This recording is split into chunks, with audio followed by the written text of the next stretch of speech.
Welcome to Unbound, the podcast with Beth Curry, author, storyteller, and survivor. This is where books meet real life, where Beth reads chapters from her work and breaks free from the traditional audiobook format, diving deeper into the personal experiences, lessons, and liberation behind every page. Nothing is off limits. Let's get unbound. Welcome back to Unbound, Season 3, The Other Side of Quiet. I'm Beth. Today's chapter is deeply personal. It's an open letter to the 13-year-old version of myself. I'd say it's a meditation on fear, manipulation, trauma, and the incredible resilience that lies in the youngest parts of us waiting to grow into strength, right? This chapter isn't about reliving the events. It's more about reflecting on the courage and the self-discovery that emerges from even the darkest experiences. This is chapter 19 in the book, A Letter to My 13-Year-Old Self. The night before the M.M. Robinson High School orientation, September 1989. My dearest girl, tomorrow you're going to walk with Mrs. Harrison's class to the high school for orientation. You're going to wear your favorite jeans and the sweater that makes you feel confident, and you're going to be nervous and excited about this glimpse into your future. You're going to see the cafeteria where you will eat lunch, the hallways where you'll rush between classes, the lockers that will hold your books and secrets. You'll imagine yourself as a high school student, older, wiser, more sure of yourself than you feel right now. And you're going to meet someone. I can't stop what's about to happen to you.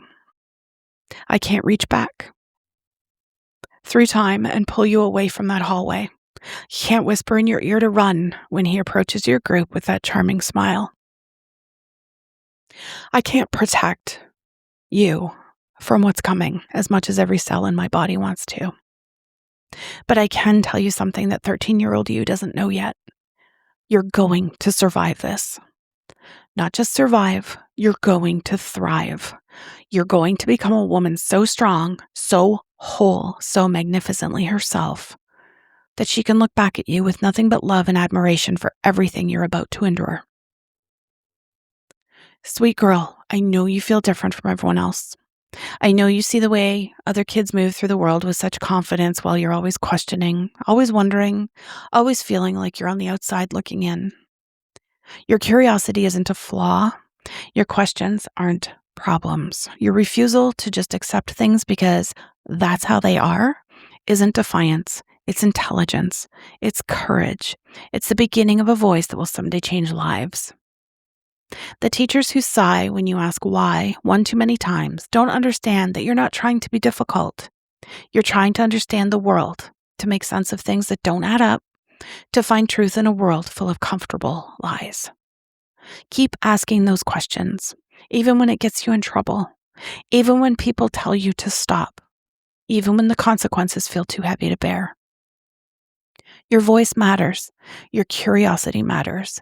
Your refusal to stay silent when things don't make sense matters more than you can possibly imagine right now. I know you feel ugly. I know you look in the mirror and see all the ways you don't match up to the girls who seem to glide through life effortlessly beautiful.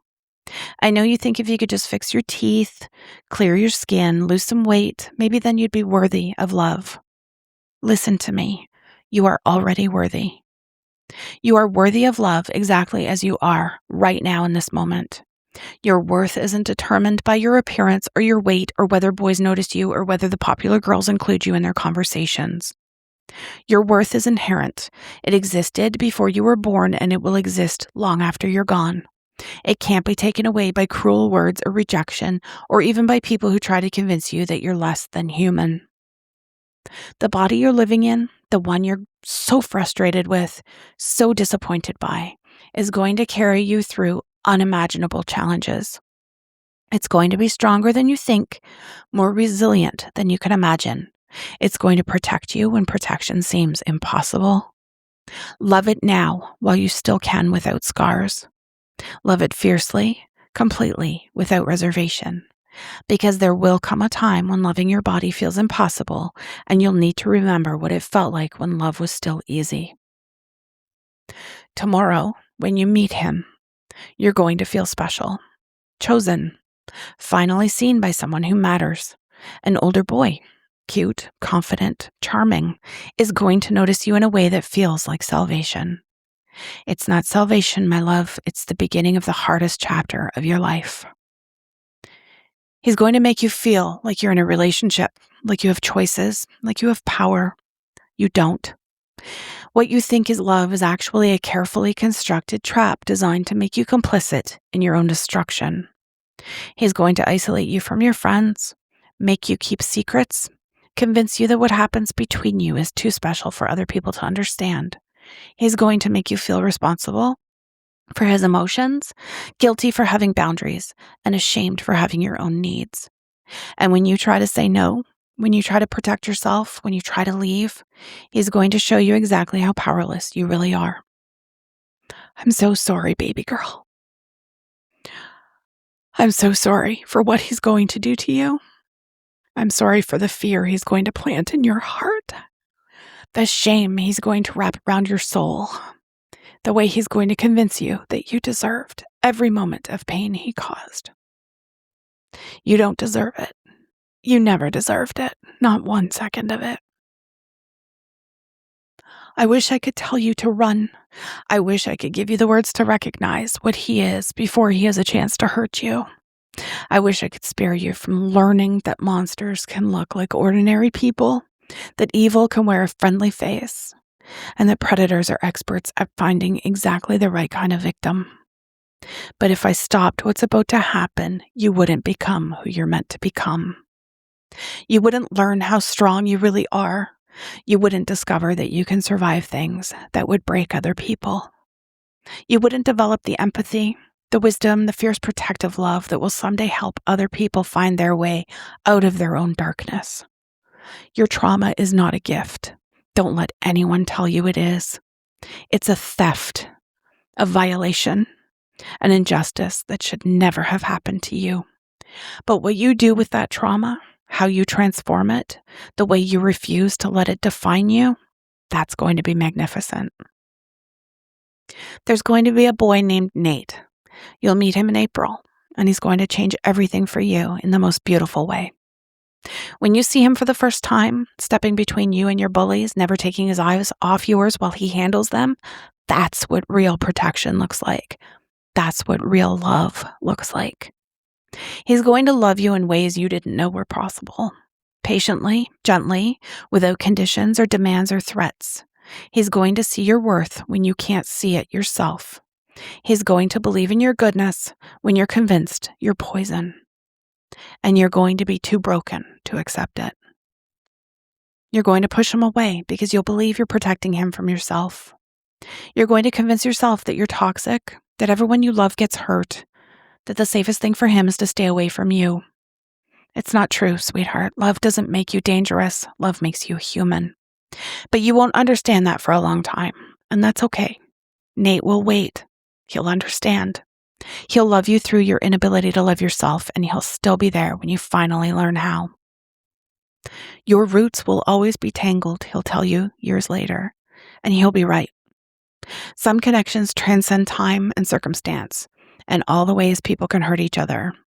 Some love is strong enough to survive anything, even the person who's supposed to receive it, believing she doesn't deserve it. You're going to meet another man too. His name is Brian, and he's going to be your calm in every storm. He's going to love you not because of your trauma or in spite of it, but including it as part of the whole complex, beautiful person you are. He's going to show you what it feels like to be someone's peace, to be the person they turn to when the world feels too loud, too harsh, too overwhelming. He's going to choose you every day, not just on the easy days. With Brian, you're going to learn that love doesn't have to be work, that relationships don't have to be constant negotiation, that you can be loved simply for existing without having to earn it or prove you deserve it. You're going to have a son with him. His name is Crew, and he's going to be the most beautiful thing you've ever created. He's going to challenge you and frustrate you and make you laugh in ways you never knew were possible. You're going to be terrified that you'll somehow damage him just by being his mother, that your brokenness will somehow infect his wholeness. But he's going to be fine. more than fine. He's going to be everything you never dared to hope for in a child. And watching him grow, protecting him, loving him fiercely and imperfectly, that's going to teach you more about your own worth than years of therapy ever could. The road between now and then is going to be brutal, my love. You're going to lose a baby in the cruelest way possible. You're going to carry grief so heavy, it will nearly crush you. You're going to blame yourself for things that were never your fault and carry shame that was never yours to bear. You're going to eat yourself into a prison of flesh, trying to disappear from a world that hurt you too much to bear. You're going to get so lost inside your own body that you'll forget what it feels like to be human. You're going to Google ways to die because living will feel too hard, too painful, and too exhausting to continue. But you're going to choose life. You're going to reach out for help. You're going to do the hard, daily work of saving yourself. And you're going to discover that you're so much stronger than you think, that you can survive anything, that you can take the worst things that happen to humans and somehow, impossibly, find ways to transform them into wisdom, into empathy, into hope for other people who are drowning in their own darkness. That voice that feels so dangerous right now, the one that gets you in trouble for asking questions and challenging authority and refusing to accept easy answers, that voice is going to save you. Not immediately. First, it's going to be silenced, threatened, nearly destroyed. But voices like yours can't be silenced forever. They're too strong, too necessary, too full of truth to stay buried. Your voice is going to help other people find theirs. Your story is going to give permission to people who thought they had to stay silent forever. Your refusal to accept comfortable lies is going to help other people face uncomfortable truths. The questions that get you in trouble now are going to get you out of trouble later. The curiosity that makes adults uncomfortable is going to make you a woman who can see through deception, who can recognize manipulation, and who can spot predators before they have a chance to strike. Your voice is going to become your superpower, not because it's loud, but because it's honest. Not because it pleases everyone, but because it speaks truth even when truth is unwelcome. I know 13 feels so young, so powerless, so small in a world run by adults who don't seem to understand you. But you're not as powerless as you think. You have more strength than you know. You have more worth than you can imagine. You have a future waiting for you that's so much bigger and brighter and more beautiful than anything you can see from where you're standing now. The girl who's going to walk into that high school tomorrow is going to face things no child should ever have to face. She's going to be hurt in ways that will echo through decades. She's going to learn lessons about human cruelty that will change her forever. But she's also going to discover that she's virtually indestructible, that she can be bent but not broken, wounded but not destroyed, silenced but not forever. She's going to become a woman who knows the difference between surviving and thriving, between existing and living, and between being quiet because you're afraid and being quiet because you choose to be. She's going to become someone who can sit in the morning sun with her bare feet on the ground and feel grateful for the simple miracle of being alive, of being free, of being finally, fully herself. Tomorrow is going to be hard, my beautiful girl. The years that follow are going to be harder, but you're going to make it through. Not just make it through, you're going to emerge from the darkness as someone magnificent, someone wise, someone capable of loving and being loved in ways you can't imagine right now. You're going to find your voice. You're going to tell your story. You're going to help other people find their way out of their own silence. You're going to discover that the other side of quiet isn't empty or lonely or afraid. It's full of love and peace and truth and the kind of freedom that can only come from learning to live as who you actually are instead of who everyone else needs you to be. The woman you're going to become is already inside you, waiting. She's been there all along. Through every moment of pain, every day of silence, every year of believing you were broken beyond repair.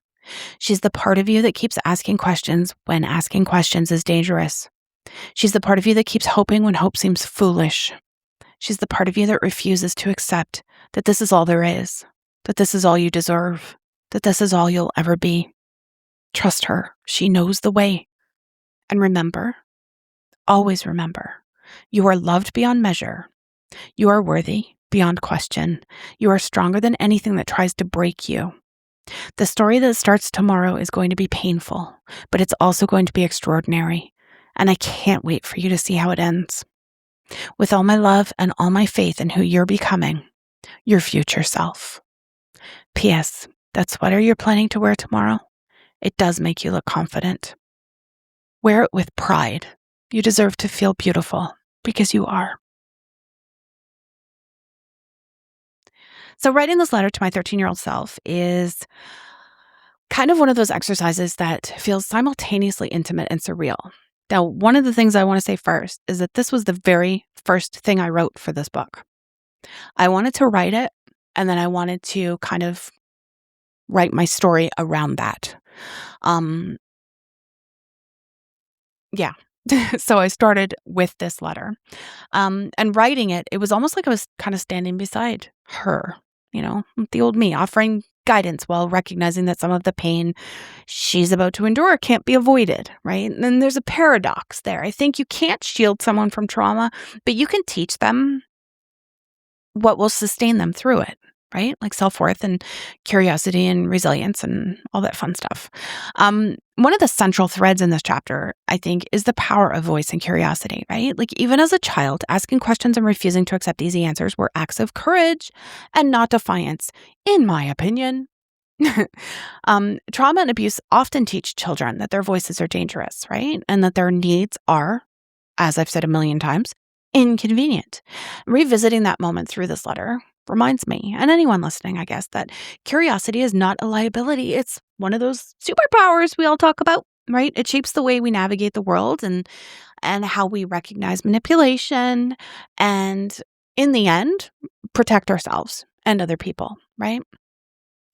Another theme here as well is the distinction between love and control. So 13-year-old me couldn't understand how charm could hide danger, right? Or how feeling seen could mask exploitation. And yet the letter lets me acknowledge that what feels like attention or affection can sometimes be, as I said, a carefully constructed trap, right? Reflecting on it now as an adult, I guess I can separate the experience from my identity, seeing it as a teacher rather than that defining curse. That perspective, I think, is what allows compassion for my younger self, right? And the strength to kind of keep moving forward. I think that the letter also explores the duality of protection and connection, right? Nate and Brian are foreshadowed, not just as partners, but as living examples of what it means to witness someone's trauma without letting it define them, and to love someone without needing them to shrink to fit expectations, right? This kind of underscores a critical psychological lesson, I think. Our early experiences don't have to dictate our future. We can find safe and healthy relationships that teach us how to integrate our pain rather than be consumed by it. Make sense? Also, the idea of thriving versus surviving. I say this a lot too. It's kind of woven throughout the chapter. Surviving trauma is about endurance, and thriving is about reclaiming your narrative and cultivating a sense of self that's independent of the harm inflicted on you, right? I don't want my trauma to be my whole entire identity at all. Addressing my younger self directly allowed me to kind of articulate that, and that the other side of quiet, the side where fear and silence kind of lived once upon a time, is not just survival. It's freedom and it's authenticity and the ability to kind of fully inhabit my own life, right? So I think this chapter isn't just a letter, and it's not just a letter to myself, it's a letter to you too, if you needed to hear these words. It's a psychological reflection on resilience, I think, and self-compassion, and I guess the ways that, the inner child kind of carries lessons that we need to become whole adults, right? It's a reminder that our younger selves, no matter how vulnerable we were, are already seeds of the people we will become, brave and wise and fully capable of love and trust and agency. So there you go. Thank you so much for listening. Unbound will always remain free because everyone deserves access to stories that heal and illuminate. If you feel moved to support this work, you can find me over on Ko-fi, but the story itself, the lessons and the reflections will always be here for you. Last episode is in a couple of days. Support and contact info is in the show notes, and I will see you next time. Thanks for listening to Unbound with Beth Curry. Join the conversation in the Facebook group or visit author.bethcurry.com. Want to support the show? Head to ko-fi.com/unbound podcast. Until next time, stay unbound.